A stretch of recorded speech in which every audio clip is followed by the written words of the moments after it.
Hey everybody, welcome back to some more live coding. Today we're going to continue where we left off with the Android port scanner.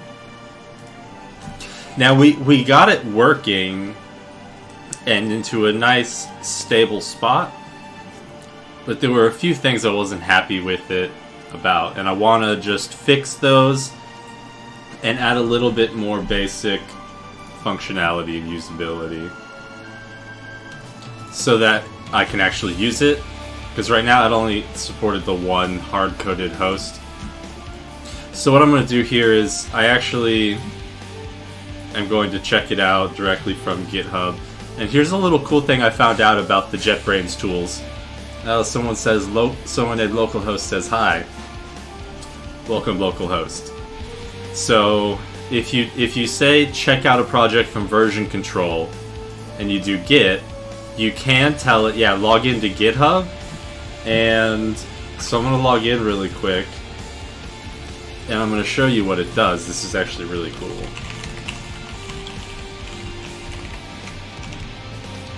Okay, so this is going to get a token from GitHub, and once you're logged in, it actually has your whole list of all the repositories that you have access to. So that's really, really awesome, and I want to check out this Android port scanner, the one we did last night. I'm going to go ahead and clone it. You have checked out a project. Would you like to open it? Yes.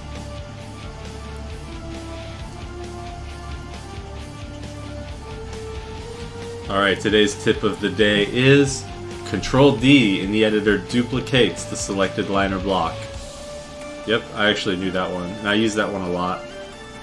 Control-D to duplicate. Very helpful. Okay, it's still syncing and indexing down here. Okay, project synced, all good. Now, let's open the code and let's check it out. Let's just get it running. So let's let it load the emulator. We'll say use the same selection for future launches. Press OK. Now if you want to change the device that you run, you come to this drop down here and you say edit configurations. And then from there you can choose which emulator you want to use. Okay, so it's still running. It's still running and building. Let's give it a second. Okay, so no, this has to still have the old one.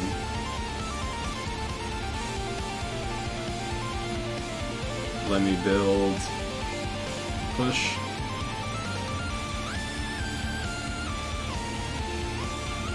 Error launching activity. Default activity not found.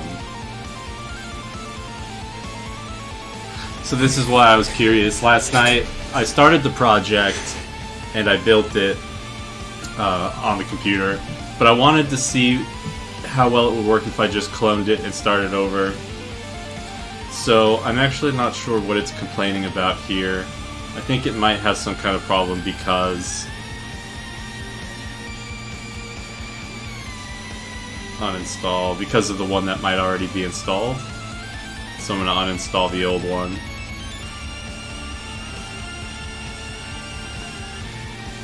Otherwise, the Android manifest should define the main activity.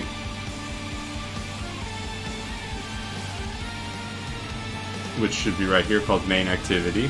Oh, we got some questions. CompuGenius programs. I just watched your Discord music bot video. I removed all command functions. Channel is not typed before I removed the command function at work. Do I have to maybe wait? Sorry for the strange message. Sorry, I'm not going to help you troubleshoot a Discord bot right now. If you go into the Discord server, you can ask for help there. And Mythic says hello. Hey Mythic, welcome back. So what's going on here? Could not identify launch activity, default activity not found. So is this purely an effect of the run configuration?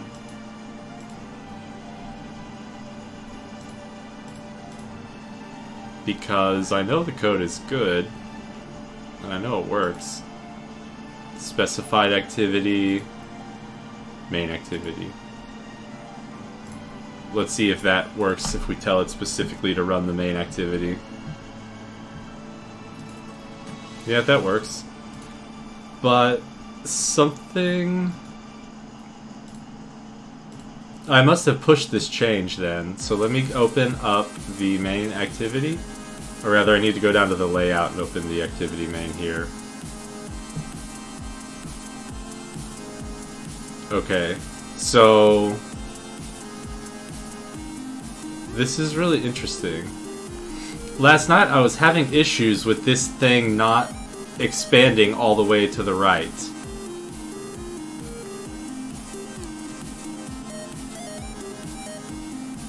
And hold on a second. I'm confused about how... because I did do a tiny bit of work on this before. Okay, I didn't realize I actually pushed the changes. So... what I did here was actually...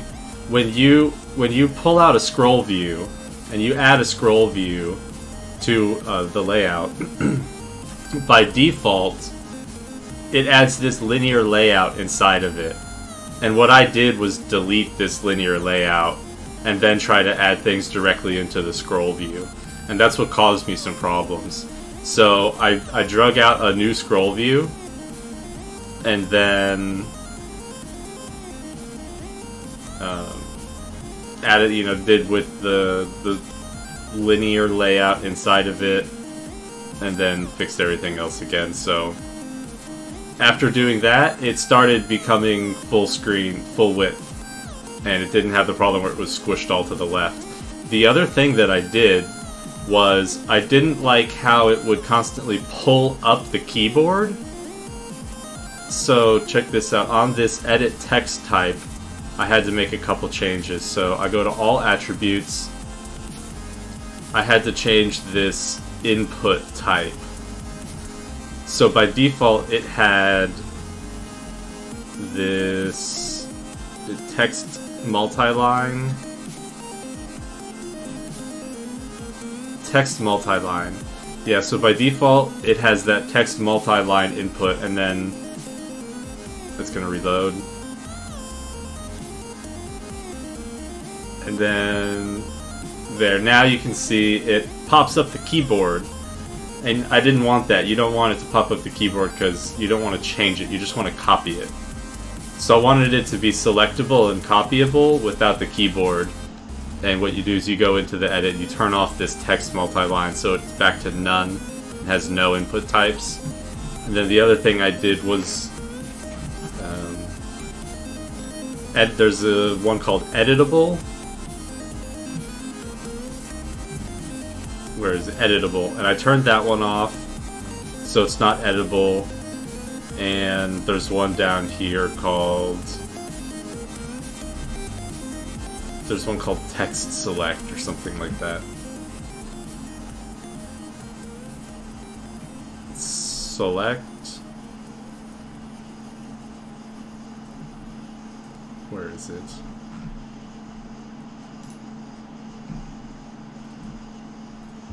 It's called text selectable or something like that.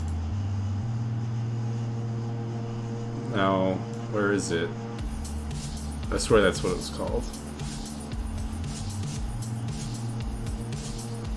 Is scrollable, input type, input method.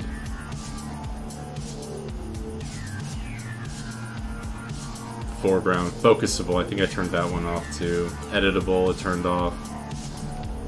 So I think those are the ones that did it. Editable. I left clickable, and I left cursor visible. Here it is. Text is selectable. Yeah, it just got pushed up to the top because I changed it. So text is selectable and all that, and then when you do those in that combination, then it'll reload here in a second. Then it'll allow you to highlight and select, so you can do copies, but it won't pop up the keyboard, and you can't change it.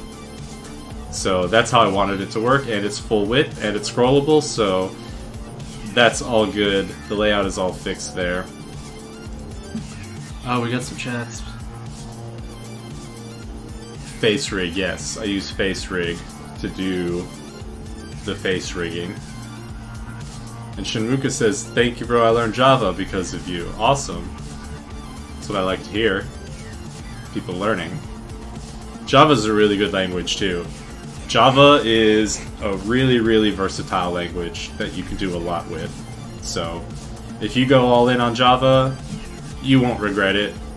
But, I mean, there's other languages that are good too, but there's nothing wrong with Java.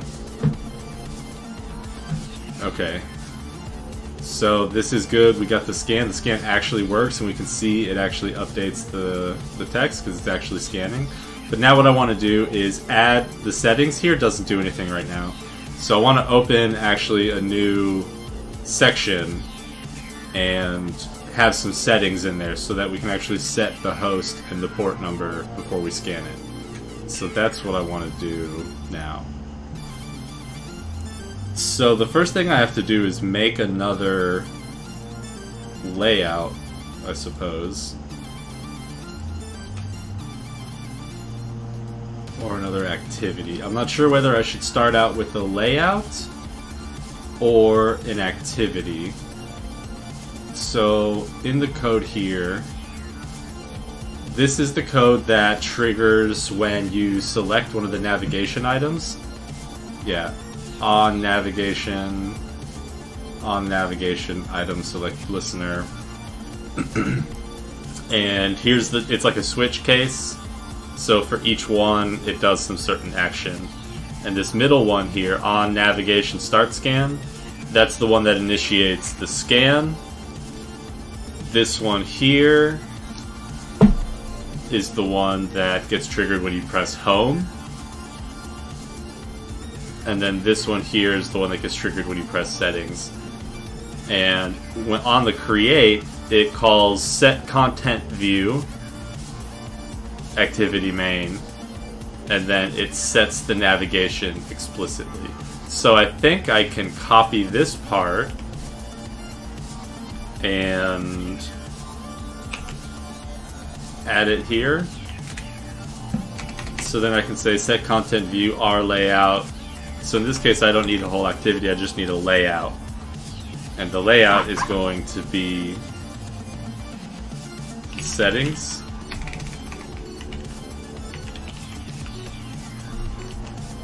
Now let's see if I do Alt-Enter, will it help me make it? Yeah, it does. Create layout file.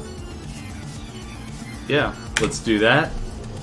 And settings XML, a constraint layout, that's fine. Main directory layout. Yeah, so it'll get put in there. Qualifiers? I don't think I need any qualifiers.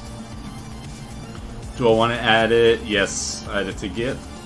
Okay, so now we have this, and we're going to want something like a text, an editable piece of text.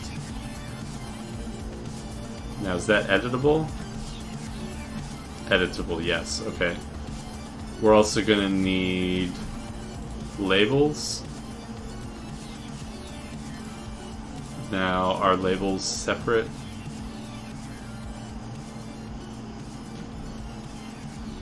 Text input layout. Okay. There we go. So...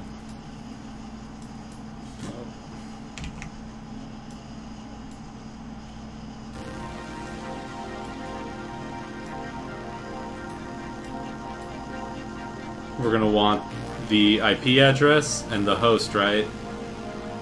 So... host, and then this one will be ports.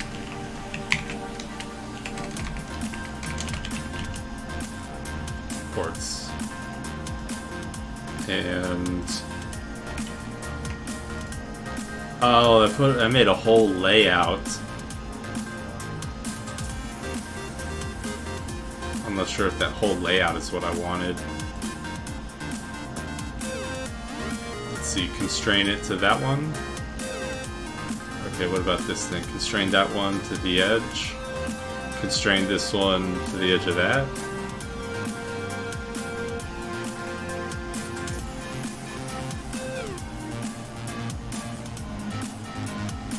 And then expand horizontally, expand horizontally. Alright, I'm just gonna try that out. So let's apply the changes and see if our settings button works and see if the layout works.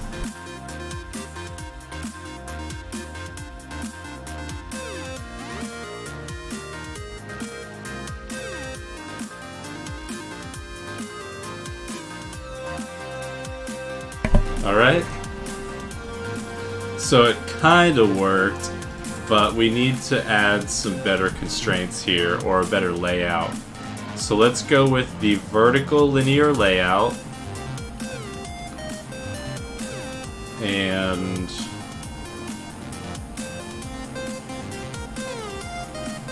let's see, is that really what I want? Let's try it.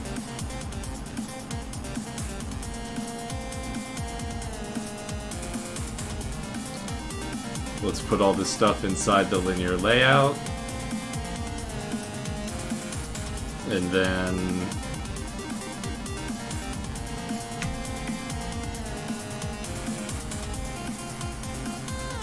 okay, so now the constraints are broken on these things.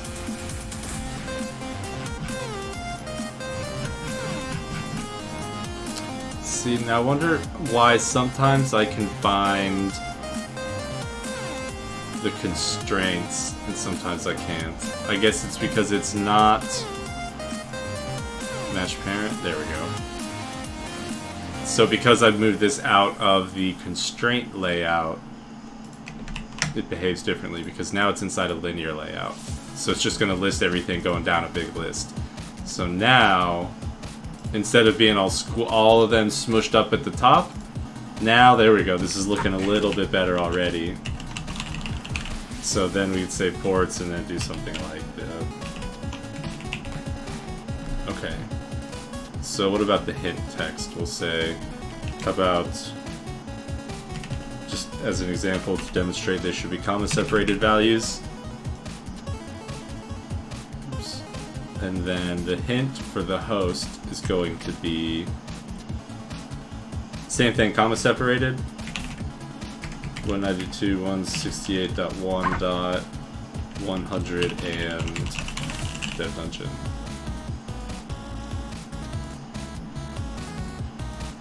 So why not say hosts? And the name? Oh, that's the label, so why don't we say hosts label. Update usage, update XML reference, yes.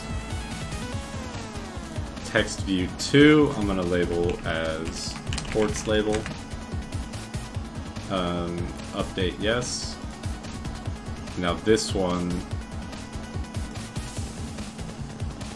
I guess it's really the text input edit text thing that I really want the ID of.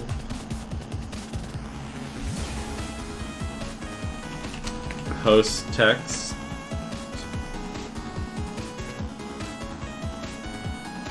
And what we'll call this one ports text.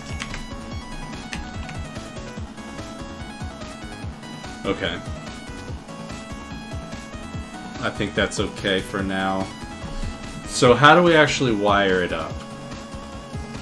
I guess we're still technically in the main activity. All we did was change the layout. Oh, and you know what? It actually loses the whole navigation. So maybe I need to set.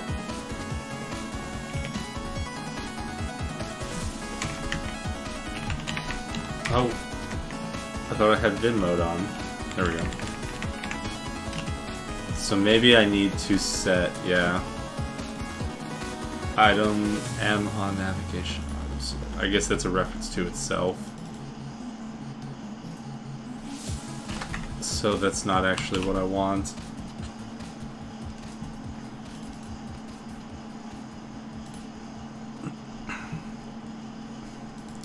See, yesterday I was looking into fragments, and they were talking about how fragments need to... Here, let's just... Why don't we just add a back button?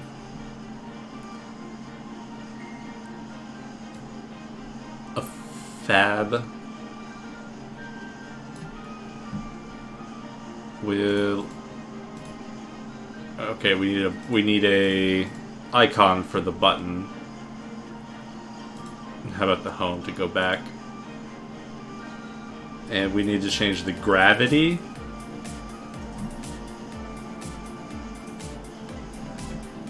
Layout gravity. We want it to go to the bottom right. And is there any text to go with it?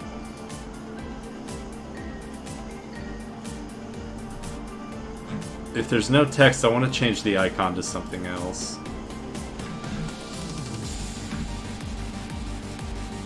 Like a save icon. Check. How about the check?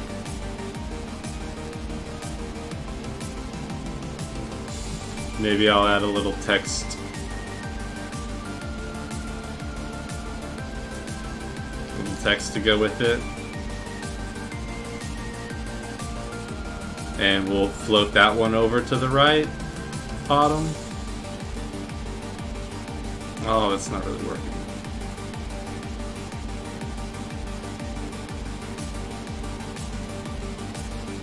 Nah, it's okay.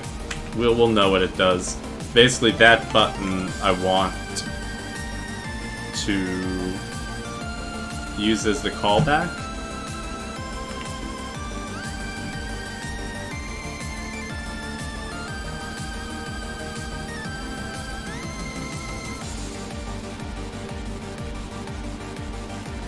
So, I'm not sure the best place to put that callback here. So normally I thought you can come into this side here, and there's like a place to add a callback.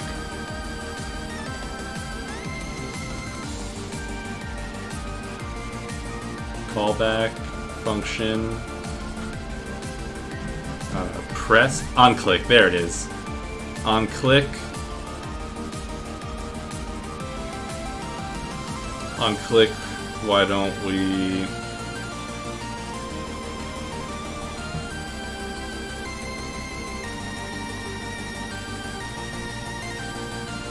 Why don't we say back to main screen?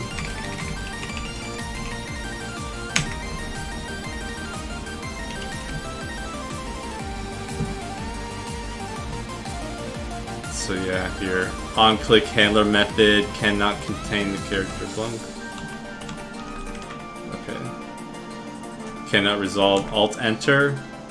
Create on-click event handler. Perfect. And it's going to say choose activity to create the method. Let's put it in the main activity. Oh, maybe I have to say main activity dot. Oh wait, I think it was. Cannot resolve symbol.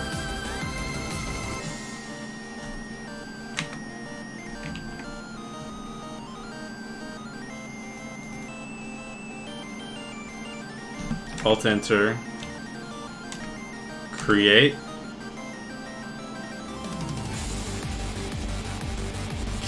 Did it work? No.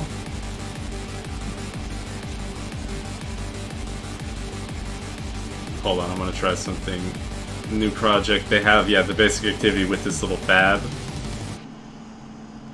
I'm gonna do this. Wait, open in a new project window though. There we go. How do they do the callback here?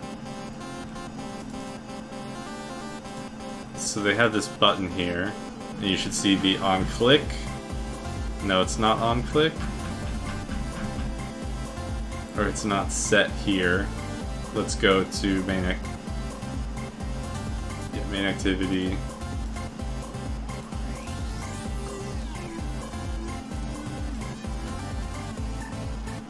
Handle the bar items.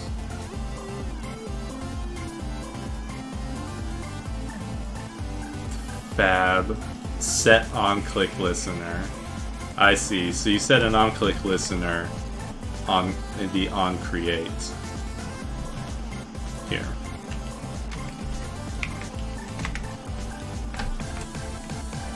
Oops.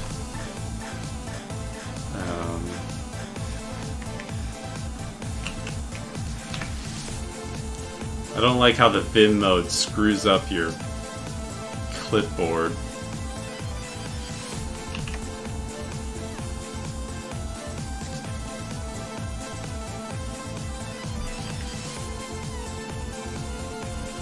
See? Okay, I'm gonna do a yank. Now does a yank work here? Paste, yes it does.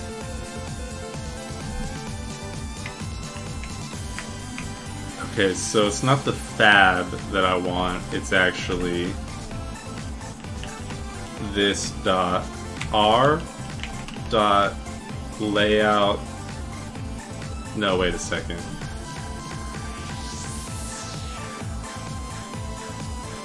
So like in this one, it's just this dot the name of the element. But see,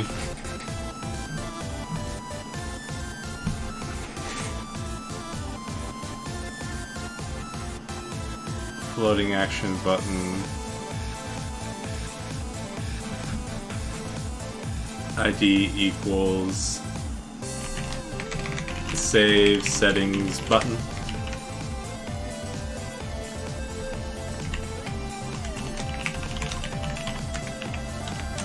Save settings button. Oh, yeah, this Vim mode can be terrible sometimes. Save settings button. Yeah, okay, so that finds it. That finds the reference just fine. And you don't have to save this.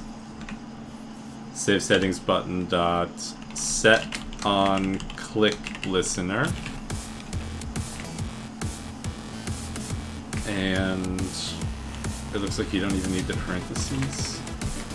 Just do like that.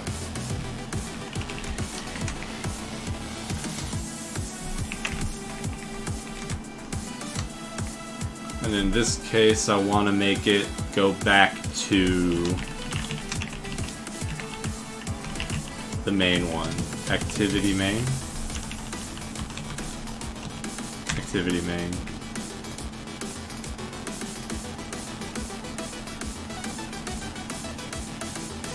I also want to trigger the navigation change. Actually, I don't think I need to,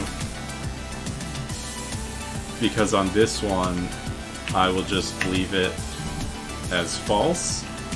That way it never actually updates, because we're going to switch the view and go back, so...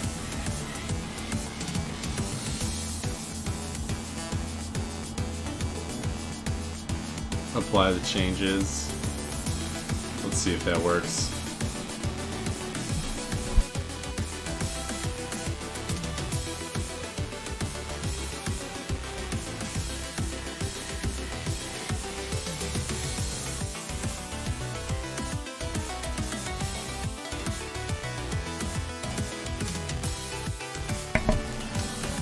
Yeah, that didn't work.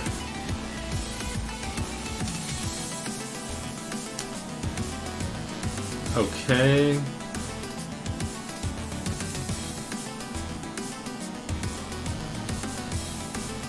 What's the error we got? Fatal exception. Unable to start activity. Main activity. Attempt to invoke virtual method. floating action button set on click listener on a null object reference.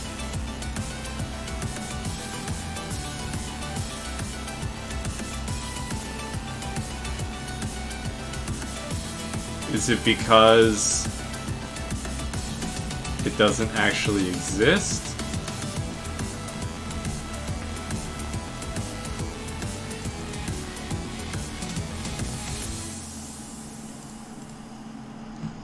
So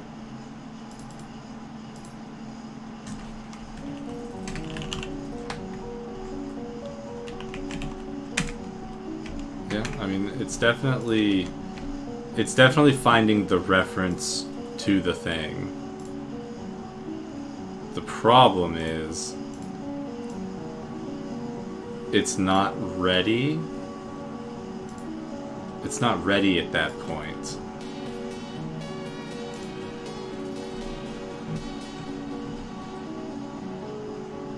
So I'm not sure.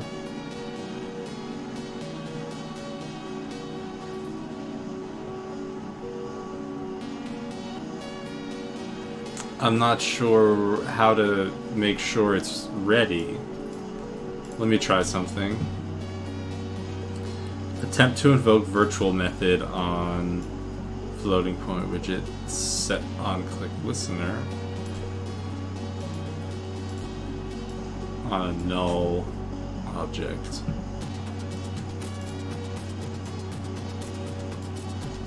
Is it because I'm trying to access it from main activity? Main activity should have access to the different layouts, right? Let's check this other one real quick.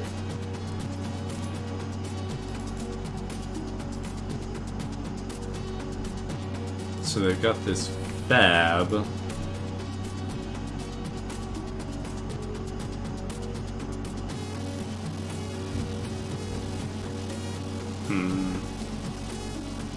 Let me try a quick search.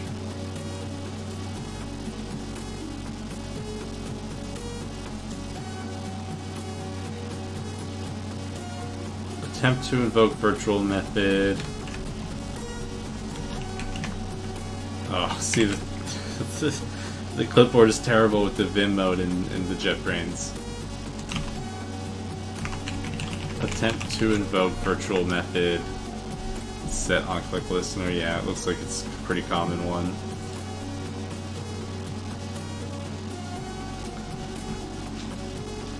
Ah, this is a sleep song, jeez. It seems the button you are invoking is not in the layout you are using in send content view.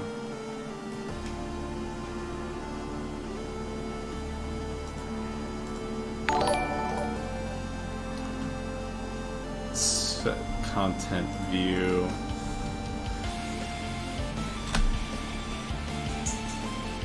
Set content view. Set content view. Set content view. Okay, so I think maybe if I grab that and I put it over here.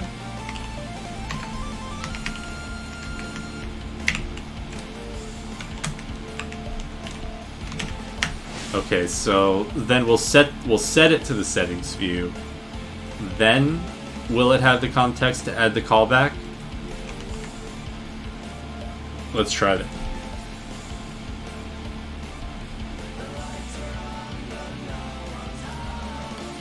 Okay, click. It ran. It didn't crash, so that's good. We'll go to settings, and it loads the settings.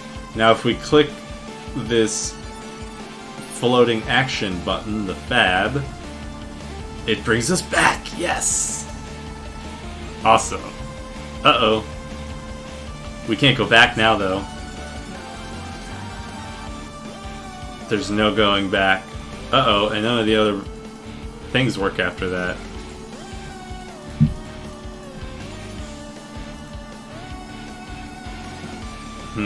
Set on navigation on selected listener. So maybe Maybe something bad happens when I turn it off there. Let me turn that on to true and see what happens.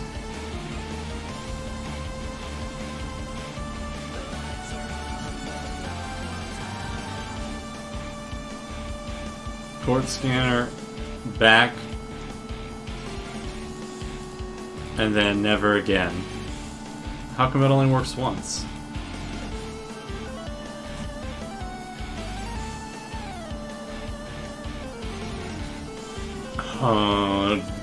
When I do the set content view, does that like destroy all of the context and everything?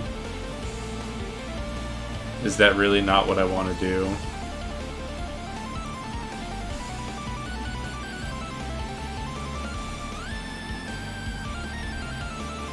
See, I'd rather do it all from here if I could. Android single activity navigation.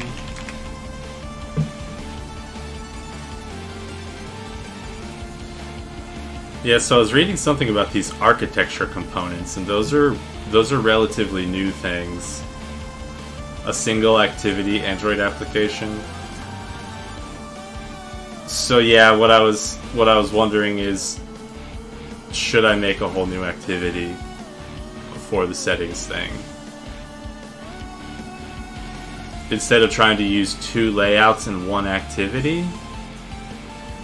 So what if I say new activity? New activity settings, basic, login, fragment plus view model. Let's go with a settings activity. And the hierarchical parent will be main activity. We'll do Kotlin, that's fine. The following file could not be created since it already exists. Resource drawable icon notifications, that's fine.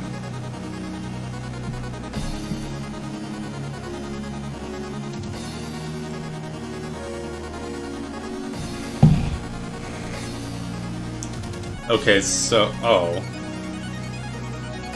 it actually made a preference activity too? Uh-oh. I didn't want all that. Settings activity. Set up action bar.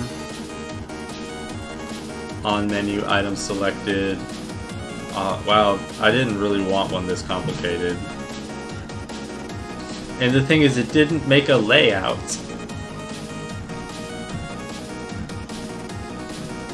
That's why I was kind of confused. Did it...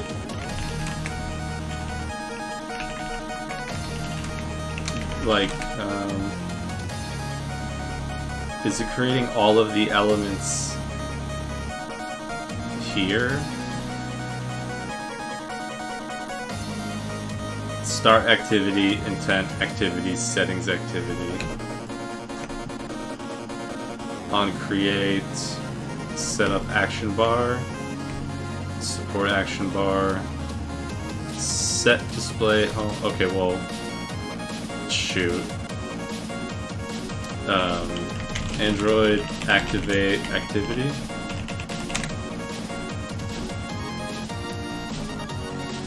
Create start activities. Oh, I was looking for the regular documentation, but that's okay. Create, okay, launch, yeah, how do you launch an activity? I forget the function. Okay, yeah, so it should have updated our manifest file to add the other activity. Yeah, so now we can see there's the main activity setting, and we've got our settings activity there. So we can call it.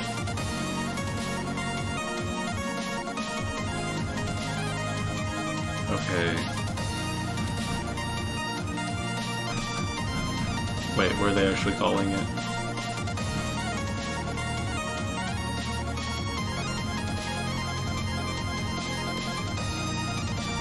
Add an intent.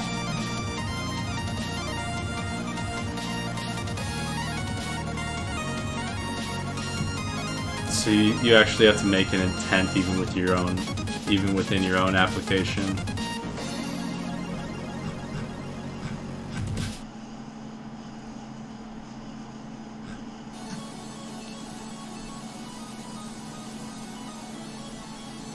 Here we go, this is what I wanted. The actual documentation. The concept of activities. The mobile app experience differs from counterpart in that users' interactions with the app doesn't always be in the same place. Yeah, so you can launch directly into different activities. Like when you press the launch icon on your home screen, then it's launching using the default activity, but you can say have a notification that pops up here, and then when they click on that, it actually launches a different activity. So you can jump into your application through different activities. Yeah, so you declare your activities, then you declare intent filters. And so let's see if it also created an intent filter in here.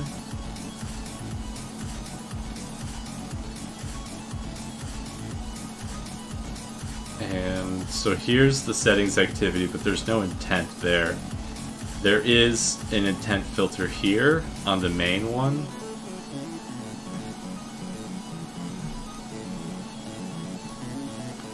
Send intent, intent apply, intent action send.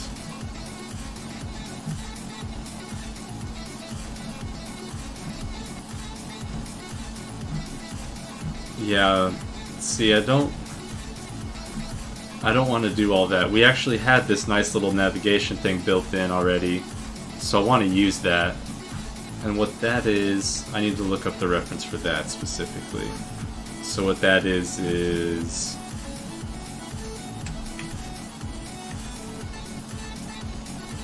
bottom navigation view. Is it going to tell me to use...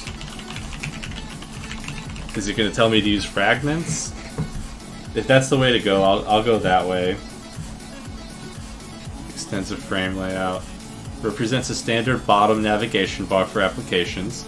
It is an implementation of the material design bottom, and that is this thing down at the bottom. That's what the bottom navigation bar is. And so by default, it doesn't actually switch anything. It just gives you the buttons and the callbacks. So I need to figure out how to actually use...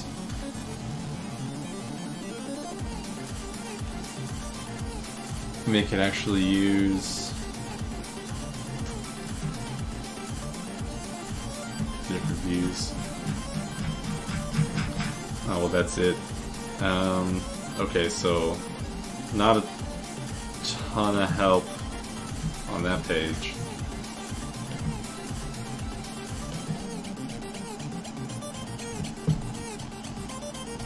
I'm thinking I do have to use those fragments. Is going to be the best way.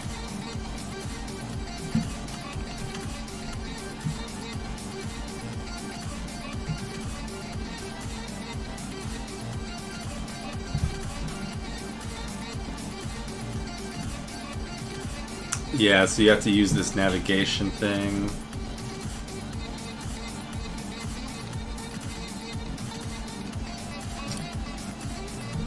Yeah, I don't really want to mess with all of that.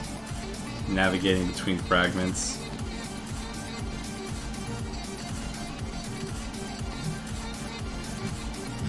Okay, let's check out. I'm just kind of skimming through these to check out what the options are. Yeah, bottom navigation, this is just... Yeah, bottom navigation. Handling states, that's okay. Material styles. Yeah, this is more about the theming of it, I think. Exploring the Android design support library.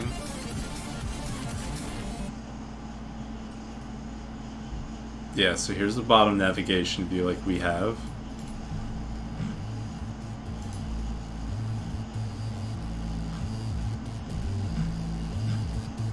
Here we go. Next we need to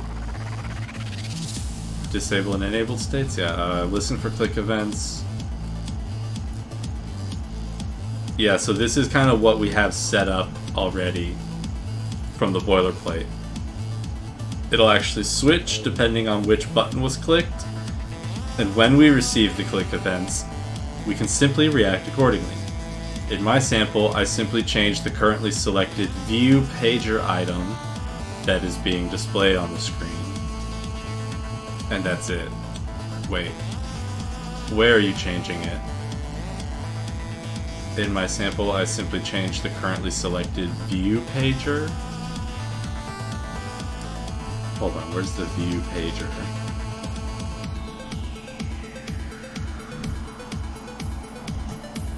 View pager? Pager. So, he says in his example, but I don't actually see it in his example. But this guy says, using view pager with bottom navigation is a very bad idea. This is a misleading example. It's against the guideline. Please check bottom material navigator.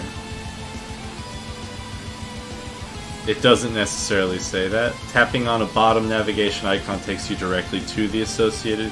Each bottom navigation icon must lead to a destination and may not open menus or other pop-ups.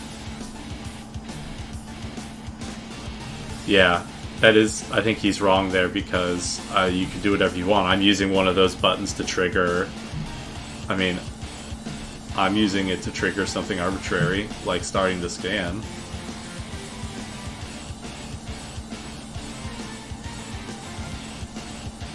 Implementing bottom navigation view. Let's see what this one says. I think I've been to this site before. Okay, so yeah, we added the bottom thing. We added the navigation to our layout. Defined the nav items in the menu resource. Yep, those are good. Listening for events. Yeah. One possibility of action is to replace the contents above the nav bar. Oh yeah, see here they say fragments. Notification fragment, home fragment, search fragment. Okay, I think I'm gonna have to do the fragments. As that's really what I want. I really don't want multiple activities and all of that. I just want a second layout fragment. Okay, Android fragments. Understanding fragments. A fragment is a combination of an XML layout, which we created, and a Java class, much like an activity. Using the support library, fragments are supported back to all relevant Android versions. Fragments encapsulate views and logic so it's easier to reuse within activities. Fragments are standalone components that can contain views, events, and logic. Within a fragment-oriented architecture, activities become navigational containers that are primarily responsible for navigating to other activities, presenting fragments and passing data.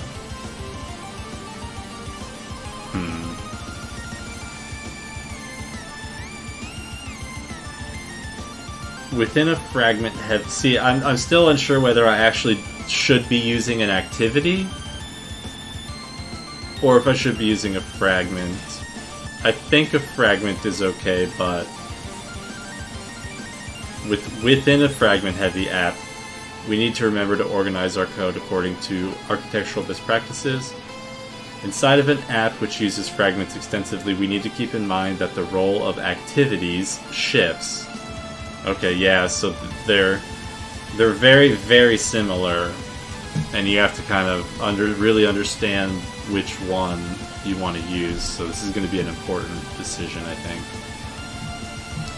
Activities are navigation controllers, primarily responsible for navigating to other activities through intents, presenting navigational components, such as the navigation drawer or the view pager, hiding or showing relevant fragments using the fragment manager, receiving data from intents and passing data between fragments. Yeah, no, this sounds right. Okay, because passing data between fragments. So, for example, we're going to have the fragment of the main content, and then we're also going to have the fragment of this, and what we want to do is pass the data from this fragment to the other fragment, the main one. So I think that is how we want to use the single activity to pass the data between them. Fragments are content controllers and contain most views, layouts, and event logic, including layouts and views displaying relevant app content, event handling logic associated with relevant views, view state management logic such as visibility, event handling logic associated with relevant views. Yeah, so exactly. Handling settings changes for a relevant view. Triggering a network request, retrieval of storage. To reiterate, in a fragment-based architecture, the activities are for navigation and fragments are for views and logic. That's still a little confusing. A fragment, like an activity, has XML layout and a Java class that represents the fragment controller. The XML layout file is just like any other layout file. Think of them as a partial. Okay, so I should be able to use that settings.xml file just fine. The Java controller for a fragment looks like this. Okay, let's see if they have a... Can I do... Oops. File new fragment. Let's see, Java new fragment. Fragment blank, fragment list, fragment with a view model. I'm not sure what a view model is. Blank fragment? Yeah, blank fragment with a view model. Let's call it settings fragment.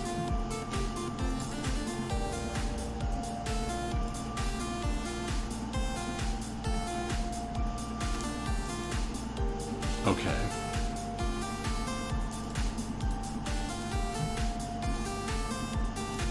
Let's go into our settings one here.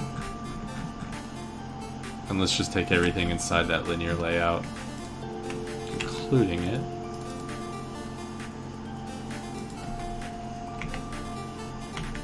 Put it there, and then delete all that.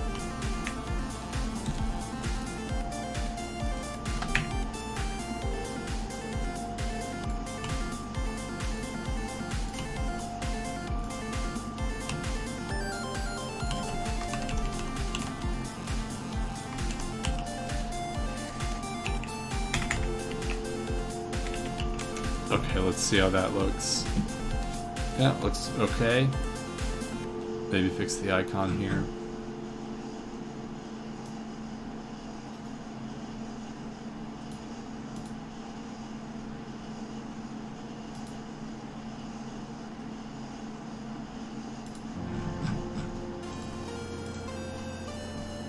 Okay. Save. Let's delete that old settings XML file.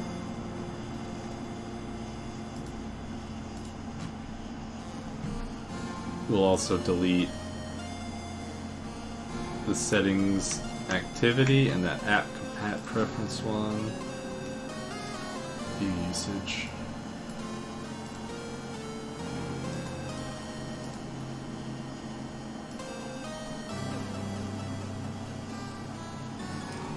What is pref headers? Whatever. Just do it. Alright, yeah. I broke some stuff, going back and forth. I broke it. Let's see what's broken.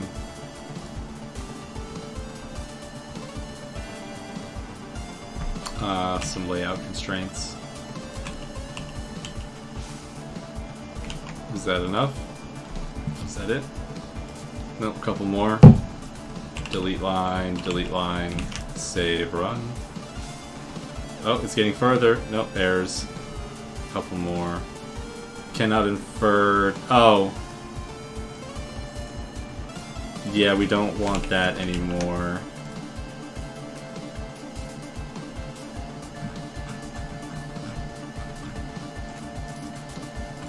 And delete that broken import.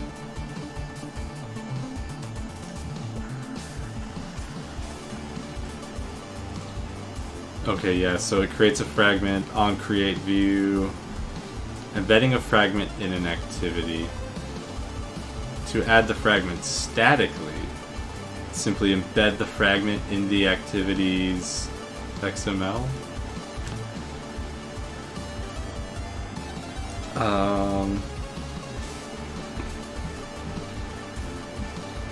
Dynamically using the fragment manager.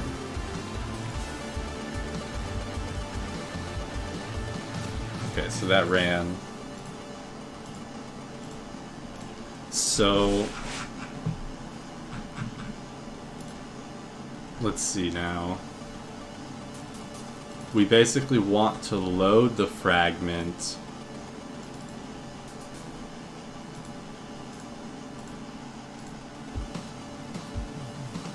into that scroll view.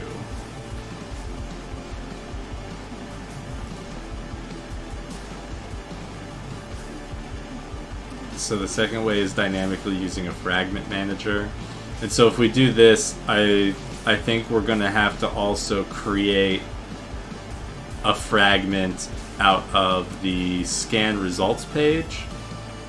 That way the main activity doesn't do anything except create the frame for the fragment, and then the navigation switches between fragments. So you do, in this case, you want to add a placeholder, usually a frame layout, and then you can use Fragment Manager to create a fragment transaction, which allows us to add fragments to the frame layout at runtime. Oh, okay, so then you just say replace, and you replace it. Okay, so you just take the object, you say, okay, in this container, swap it out with this one. Fragment life. So that actually looks relatively simple. And we just drop in a frame layout instead. Okay, I think I can manage that. And then you use a fragment manager to create a fragment transaction, which allows us to add fragments to the frame layout at runtime. Fragment transaction equals get support fragment manager, begin transaction, transaction replace, commit.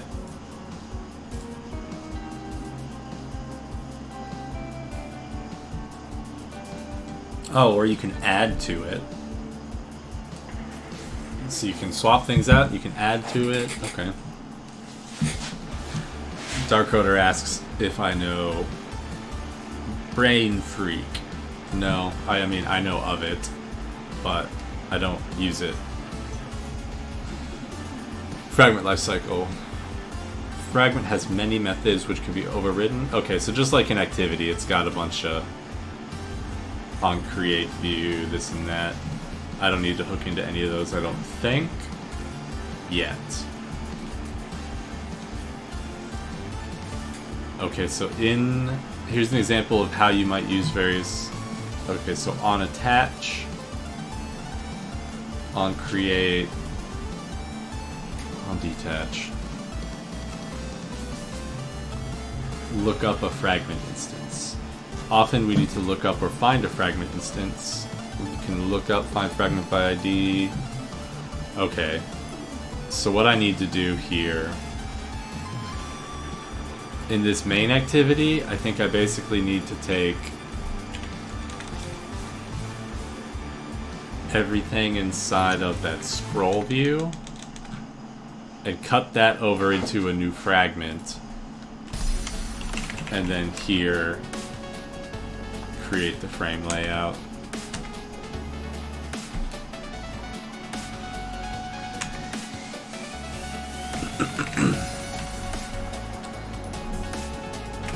So this is going to be interesting. I don't know how well this is going to work out, so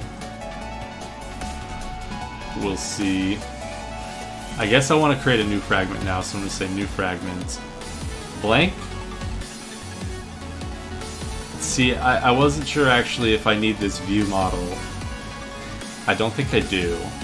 I don't think that was a good idea. I think I'm going to try new fragment blank. We're going to call it scan results fragment. Include, what is this? Include fragment, factory methods for easy instantiation, generate event callbacks for communication with an activity or other fragments. Yes, please. Excuse me, let's add that. To do rename parameter arguments. Okay, so this one's a little simpler. Good, it created a nice blank one for us. So let's go in here and just yank that. And oh no. Oh.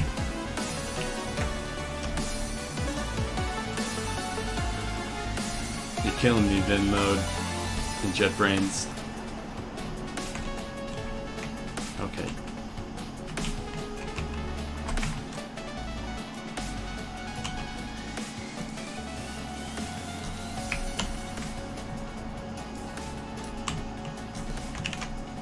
Okay.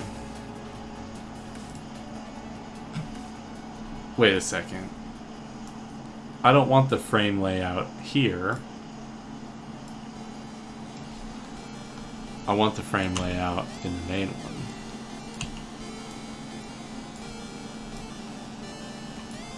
Why won't it let me select? You see how it's not letting me select? Why? Why? You're killing me, Vim mode. I really don't like you anymore.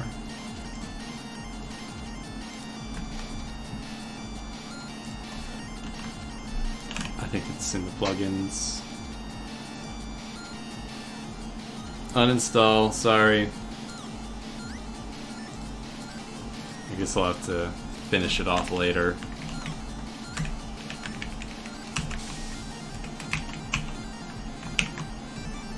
How is it gonna say scroll view has to be? Oh. Yeah, what is... Oh, it must have really...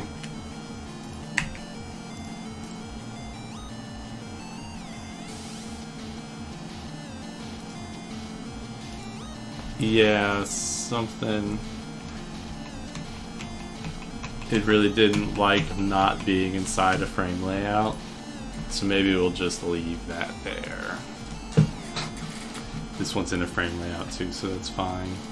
And inside here we've just got our frame layout, which should have our fragments.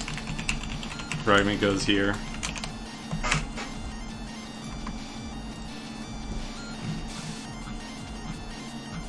So how did they do it here?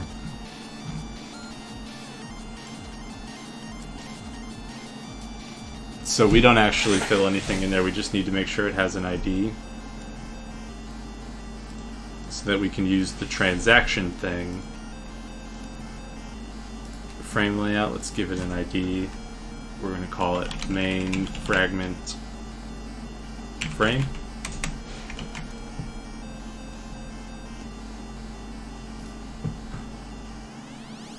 And then we've got to get the fragment manager, replace and commit, so let's try something like that.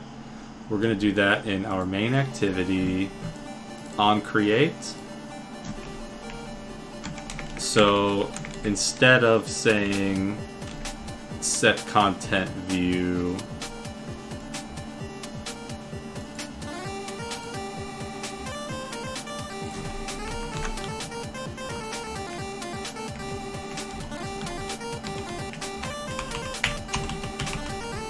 okay. So here r.id. Is it going to give me some help? I want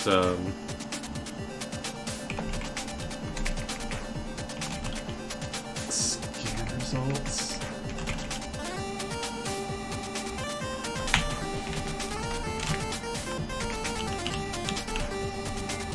r.id dot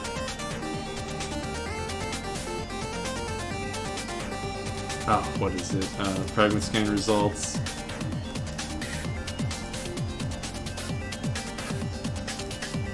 Does the fragment have an ID? RID or placeholder. Where's... Oh, that's the one that we want. That's the one that we want to replace in. So in that case, that was main fragment frame. And we want to give that... Oh, jeez. Yeah, Vim mode.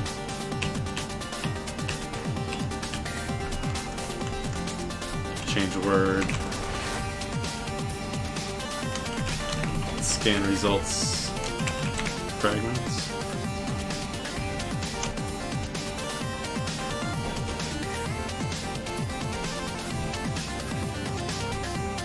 Oh, all of these broke too, because now they're not in the main activity. But how come I can't find that one? Activity main, ID main fragment frame, text, ID main fragment, ID your placeholder. RID or placeholder.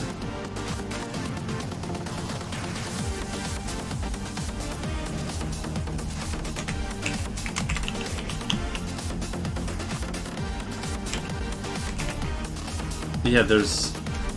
It's not finding it. Oh, is it because it needs to be container dot main fragment frame r.id dot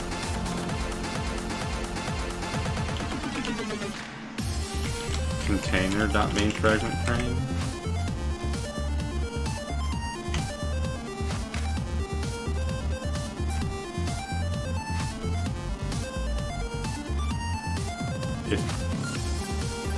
It found the wrong one.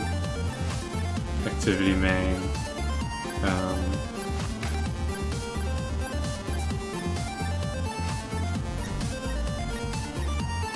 Can I name it main container?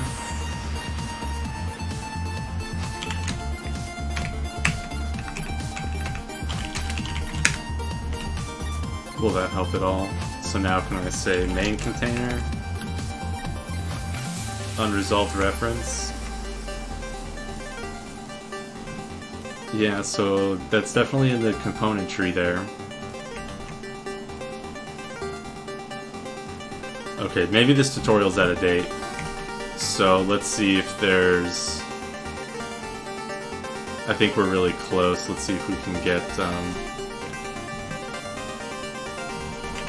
transaction, fragment, transaction, not transition, transaction, Android.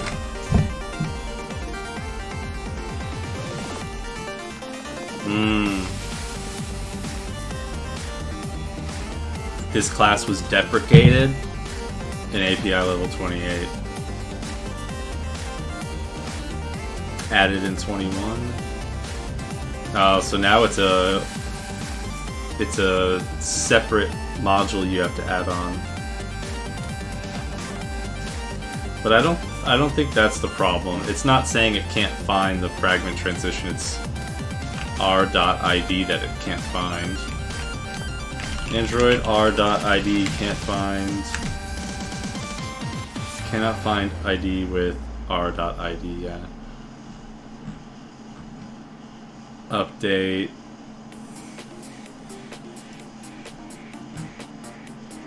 If set content view. Oh. it's because I turned off this, and I actually do still want activity main to run and be set as the main one. Because that's the one that has the frame and everything we need. But now it can't find that.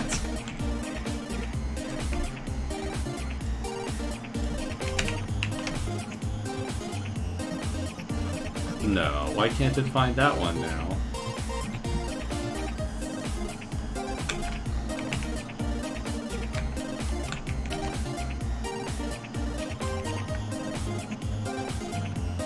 There we go. I think my problem was that I had a bad import up at the top. I didn't realize I had that like half-written import stuck at the top. Yeah, so now it can actually find things. Now we can see that it actually can find the main fragment frame. Oops. Okay. So at the very beginning we're gonna say load it up. Let's try loading it up without setting the fragment. So we should just get like a blank screen. Unresolved reference to scroll view 2. Okay, that's fine. Because that's actually going to change. We're going to put that logic probably inside the fragment code.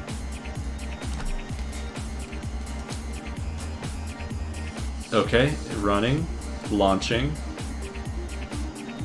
And there it is. Cool, so everything looks good except we're not getting the fragment, so let's turn on this code that says, okay, when we start, let's go ahead and load up the main fragment. If it doesn't crash. I think it crashed. It crashed. Let's see why. Fatal exception in main must implement on fragment interaction listener.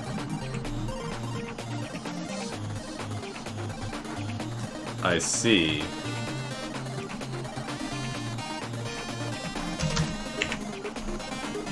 On fragment action listener. Do I need to be inheriting from a class? Main activity extends activity. Here we go. Implements navigation drawer fragment. No, I don't think that's what I want to implement.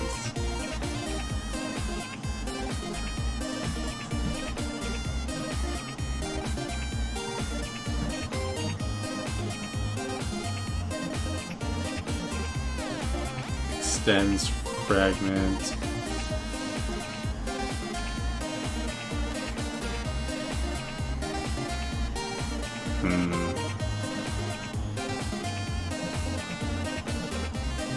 Yeah, let's see. Android Studio getting must implement this. Let's go down to the answer first. Remove onAttach method from your fragment. Scan results fragment. OnAttach. Oh yeah, throw runtime must implement on fragment interaction listener. Alright, yeah, let's try commenting that out, just see if it runs. Yeah, that looks better. I'll have to look into exactly what that does. Okay, and start scan doesn't do anything because we unhooked it. And then settings. So when the settings button is clicked, we want to basically duplicate this code and say, okay, yeah, when this is clicked,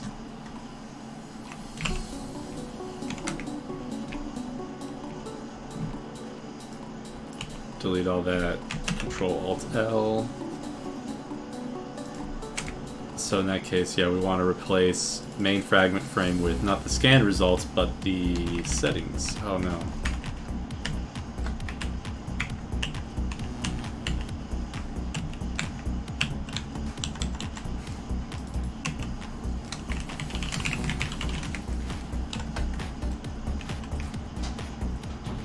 Okay, I think that'll work. Apply the changes. So now it should... Now when we click settings, it should swap out just the center. And it did, yes, perfect. So we still have our navigation at the bottom. And we won't need this button anymore. Okay, now we need to hook up the home button to actually go back to. So here, let's copy that. Paste it here. And swap this one back out with the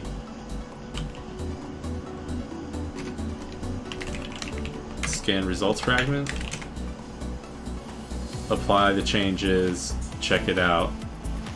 Okay, so I should be able to go to the settings and back, and to the settings and back. Awesome. Okay, now how to hook this up. I'm thinking maybe I should store the fragment instead of calling a fresh one each time, because this is going to create a new one and then create a new one, right? So it's probably better to create one and store it and then jump back and forth between it. So let's try this. Private val scan results fragment is going to be a scan results fragments equals scan results fragments, like that. And then maybe we can take this and say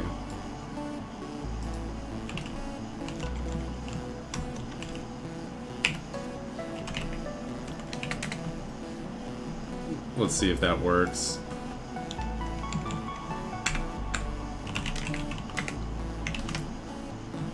Okay. So we'll only load up the fragment once, and then we will jump back and forth between it. What the heck?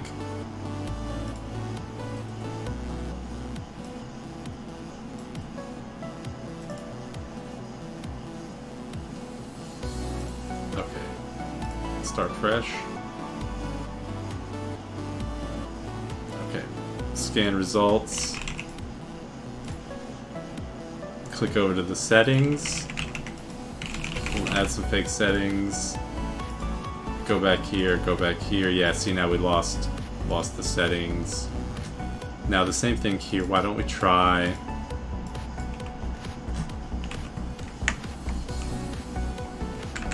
creating the settings fragment up here once.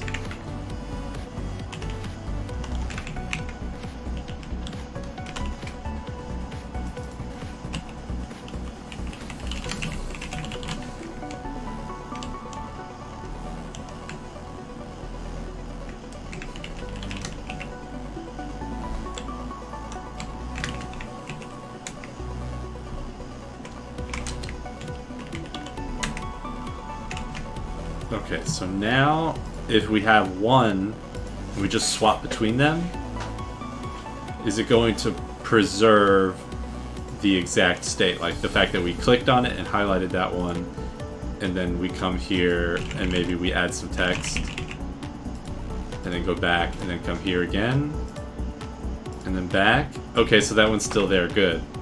So before it was wiping it out and it was creating a new one each time. But now it saves it,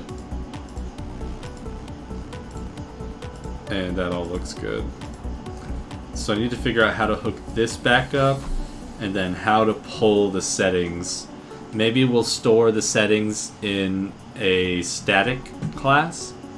Maybe we'll use the shared preferences. Maybe we'll just access it directly from the text field if we can. So let's see, what if we uncomment this? I suppose we could just say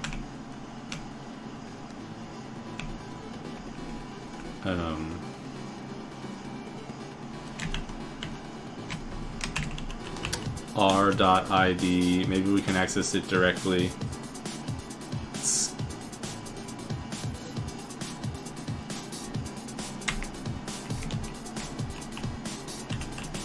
It's not scroll view, it's port scan results. So that's going to be under here.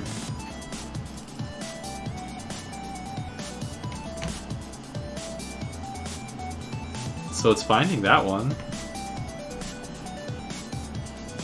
Editable false.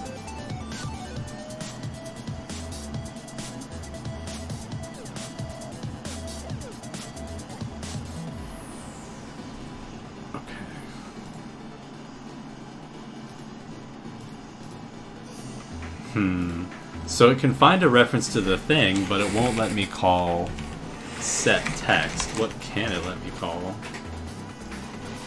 Nothing. It doesn't really recognize it as a widget.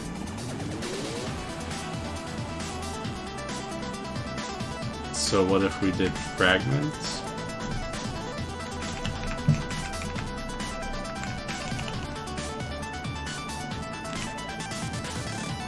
Yeah, see, it just thinks it's an int. Well, I guess it is, because that's just the ID, right? So, that's not wrong. I guess I want to say find... I want to get the widget by its ID specifically.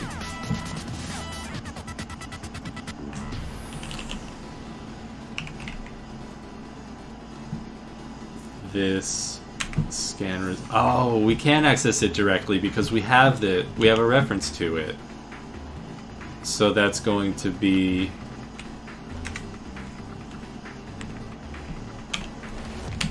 like that. Okay. That works.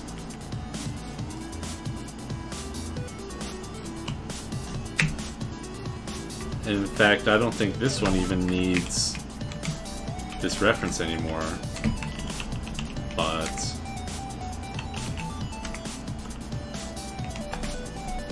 okay, let's try that out. So then, even if we're on the other screen, pressing the start button will work still. Okay, so there's no scan results. We press the button, we get the scan results, we go to the settings. Settings are open, we go back here, we still have our scan results. So let's try this, let's refresh it. Okay, no scan results, we'll go over to the settings. And let's say we fill in something, it's not tied together yet. We'll say, okay, there's data, we'll say start scan. Oh, and then it crashes. Because it can't find it at the moment. So, let's do this. If we get the navigation screen, then the first thing we're going to do is jump back to the main screen. That way, we'll have access to this, hopefully the scan results fragment, because then we will have loaded it. I'm guessing that's where the error was. Attempt to invoke virtual method find view by ID on a null object reference. Line 28. Line 28, support fragment.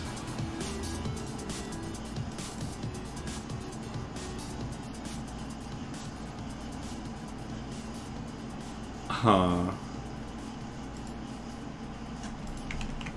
Oh, I guess it was a different line 28. It was this line 28 a second ago. Okay, so let's try running it again.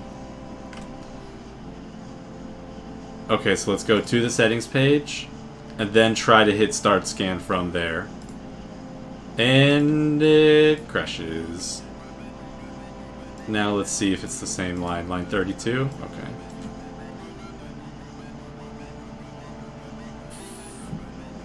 Find view by ID. Okay, so it's trying to do a find view by ID on the scan results fragment. What if we do like that? That found it. Okay, so I guess behind the scenes what it's doing is a find view by ID on that name, so I don't think we need to reference down the chain, we can just reference the ID directly. So let's go here. Let's try start scan again. And it crashed again. Okay, set text on a null object. Yeah, okay. I think we should be doing it actually from within here. Yeah, this is where we should, I think, do the work.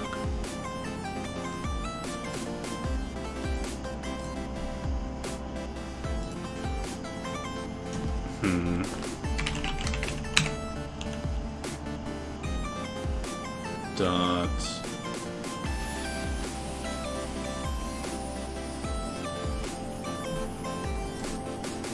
Let's see here. See, it does find it. And it does find the reference to it.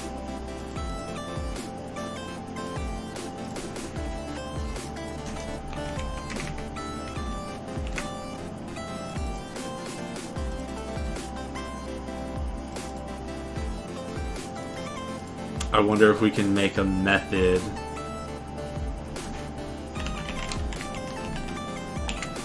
If we can make a method called update text on our fragment. Create member function. Yep. And then what we'll do is say this dot port scan results dot set text to the string. Okay, does that work?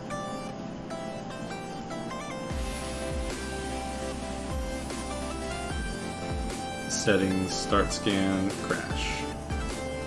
Virtual method, set text on line 69. Okay, so it's a different line. Oh, it's here. On a null object reference.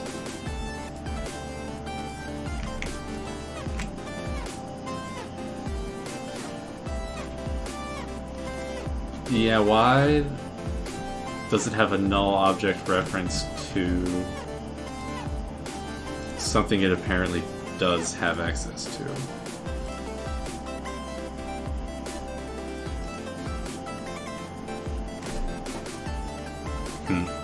I'm gonna take a quick break. I'm gonna take a 5-minute break and get some water and stretch, and we'll see how our things are when I come back.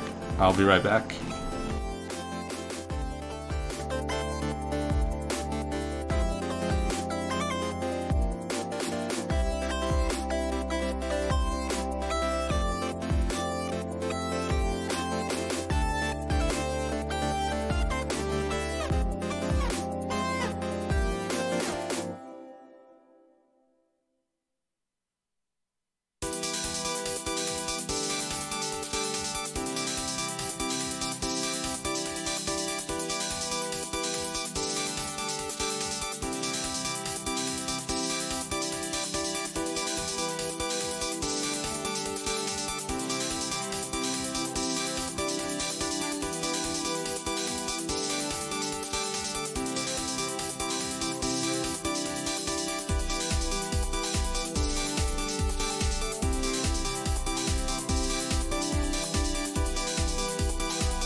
Alright, I'm back.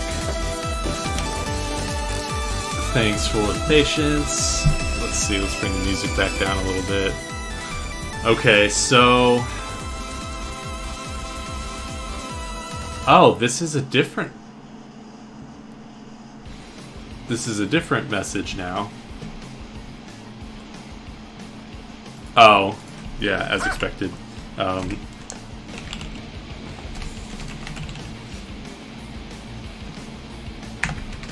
Yeah, so let's try. So sometimes the helper can, the IDE can help you out. So what if we said port scan results dot set text as. Okay. It found the reference. Like in the code, it understands that reference. But when you're at runtime, it doesn't. At runtime, it's like, I have no idea who this is. So I need to read up on the fragments some more. So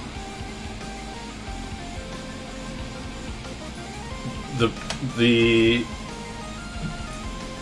progress I've made so far has been good. I like how I was able to swap out the fragments. Let's see. So I like how we were able to simply go into here and just drop in a frame layout and then update the fragment as we need to. So here we just say, yeah, just swap out, replace the fragment, replace the fragment. But I'm not sure how we manipulate the data back and forth. So why don't we say fragment Android set text. Let's see if we can get a clue. Unless you're planning on changing the value at runtime. I do. I don't want to do it. If, however, you plan to update the value at runtime, it will change as users run the app. Then you want to use an interface to channel communication between your fragment and your activity info here. This is what it might look like. Okay, so you create an interface.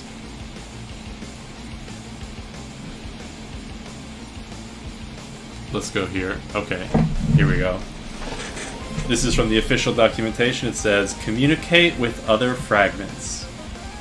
In order to reuse the fragment UI components, you should build each as a completely self-contained modular component that defines its own layout and behavior. Once you have defined these reusable fragments, you can associate them with an activity and connect them with the application logic to realize the overall composite UI. Often, you will want one fragment to communicate to another. For example, to change the content based on a user event. That's exactly what I want to do.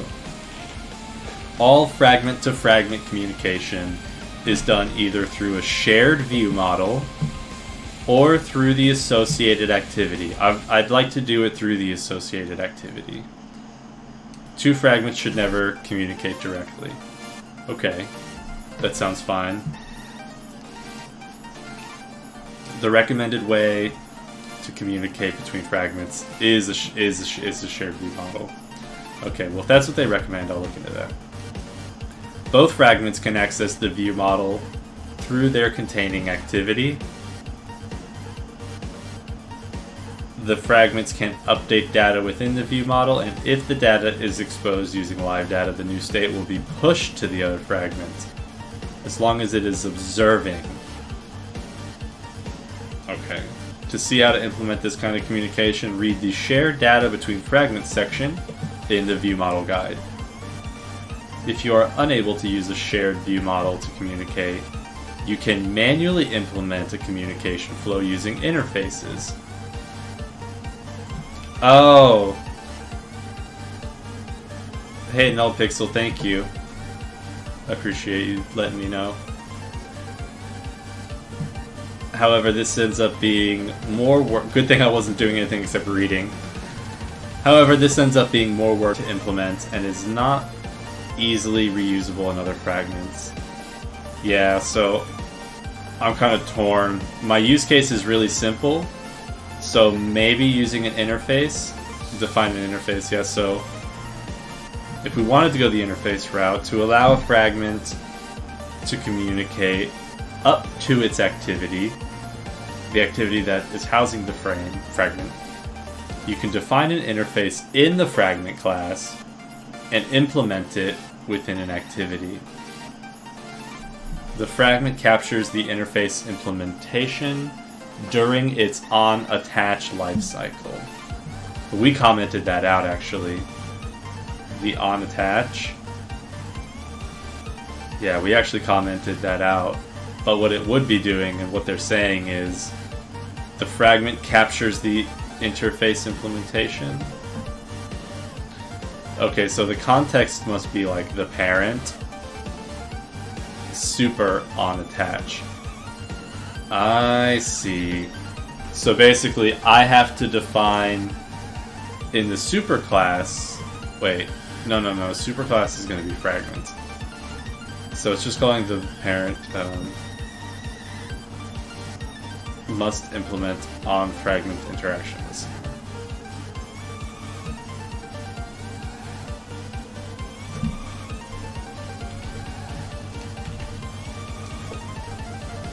Okay. Here's an example of fragment to activity communication. Headlines fragment and a main activity. Okay, so in the fragment,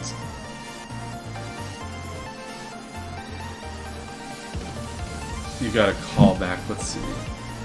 Set on headline selected listener. Okay, so on override here implements blanks on selected listener on fragment interaction listener. Yeah, so this is fairly involved. Now the fragment can deliver a message to the activity by calling on article selected. Now the fragment can deliver messages to the activity. Okay, so the fragment can deliver to the activity by calling on articles selected. This one. This interface can be implemented by the activity. Okay, so we're basically saying get this function from the parent activity, but I don't see that being defined anywhere.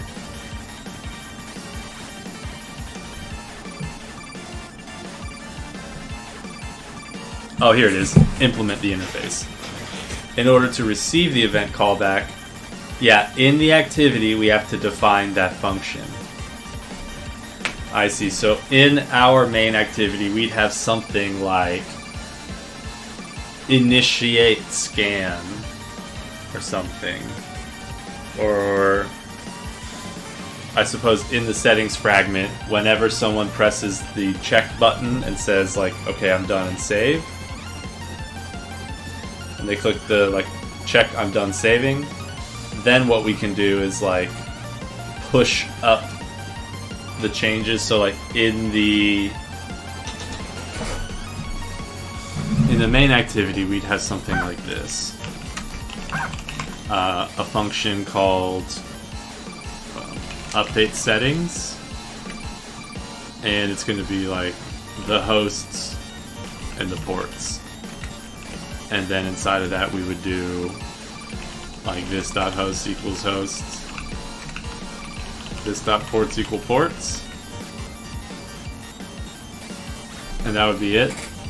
And then inside of our settings fragment we would do like this, or like this. So in our settings fragment, we would have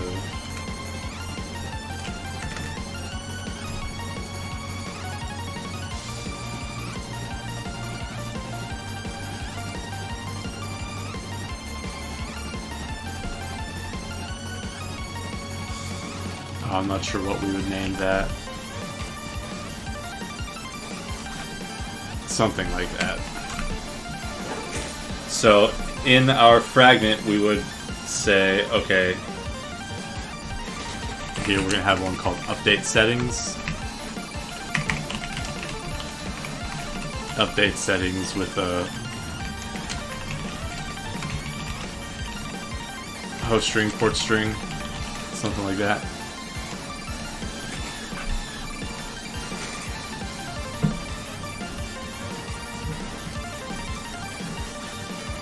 Deliver a message. So this is the other way around. Deliver a message to a fragment. Yeah, let's say we need to send this information to another fragment. Then directly call the fragment's public methods.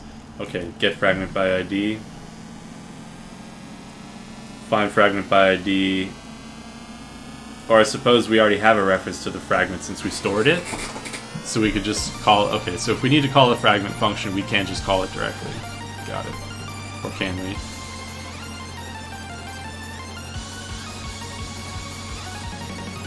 Yeah, it looks like we can.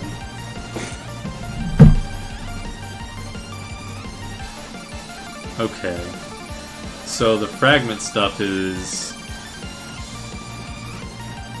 a bit to take in. It looks like a very powerful thing that is going to be used a lot though. So it looks like it's something worth taking time to get familiar with. So right now I think I'm going to pause where I'm at. And I think I'm going to have to do a little bit more reading up on the fragments. I don't want to spend too much time just reading about them here, so I think I'm in a stopping place now. I think we made some decent progress. We started swapping out the fragments and added the settings and fixed the layout and all that good stuff. So some good progress. I'm not sure if I'm gonna pick back up on this tomorrow or do a different topic tomorrow. I was hoping to get a little further tonight, but I did a lot of good learning on the fragments, because the fragments is something I've never used before and I'm not familiar with it at all, so glad I'm starting to learn them. So before I go, I'm just going to do my quick plugs. You can go get the code at github.com/devdungeon. YouTube videos are at youtube.com/devdungeon. If you're not already subscribed, subscribe and get in on the daily live streams. If you're not on the Dev Dungeon Discord server, go to devdungeon.com, and on the right side there's a join me on Discord button. Click that and come hang out on Discord. Right below that is a link to my book, Security with Go. Buy a few copies of that. And with that said, leave any feedback you have, any ideas, suggestions for topics or anything like that. Let me know. And I will see you all tomorrow. Thanks for coming out.